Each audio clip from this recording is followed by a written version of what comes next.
We made it to part 3. This might be a little long. I had to kind of extend it to the previous one because I went kind of fast. I didn't consider the fact that I had to do a voiceover. So this is the part where we're going to close that band that you just made.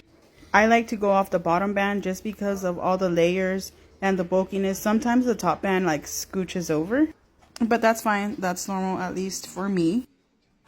So don't worry if your top band ends up a little bit longer than the bottom band. It's totally normal. That's why I go off of the bottom band. So you're going to see me try to line up the bottom band together to get it to match like as well as I can, matching the seams and everything. And then we're going to take it to the sewing machine and just sew a 1/2 inch seam allowance. Sew it with the 1/2 inch seam allowance because remember I had told you to cut it an inch longer. So when you open those two seams, each side is going to be 1/2 inch and it'll equal 1 inch altogether. So 1/2 inch plus 1/2 inch equals that 1 inch. Make sure that you backstitch and forward stitch on each end of that band. Then we're going to take it and then you're going to want to grab your crown and you are going to insert your crown downwards.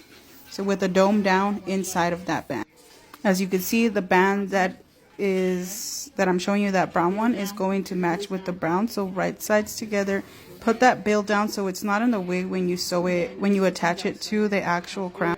And I like to line the seam up with that middle seam that I'm showing you. That middle seam is how I attach both panels together. I have an older video how I attach the panels. I still do that the same, so I haven't made any new ones. But if you do want to see a new, fresher version of that video, just let me know. I didn't think people have too much issues with that, so I just made the band video. So we're just going to clip the band all around or pin it down, whichever you prefer. If at the end, like once you reach the end of clipping it or pinning your band and there is like no space, it fit perfectly, that's how you know your sizing is pretty much correct.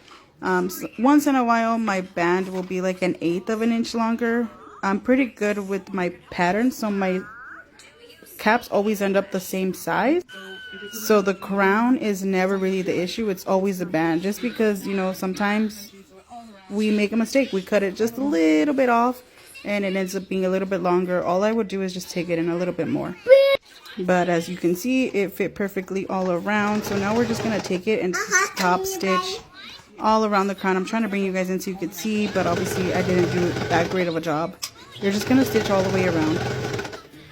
And let me speed this process up for you.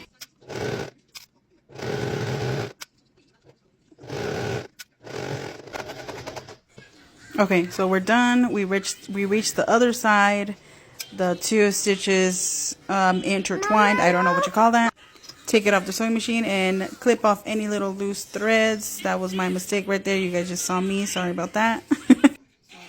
You're almost there. Your band is already attached to your crown. The next video will be me folding it in and making it reversible and how to make it kind of pretty-ish. And if you made it this far and still have any questions, just drop them down in the comments and I will try to help you out as much as I can. But to the next one. Bye.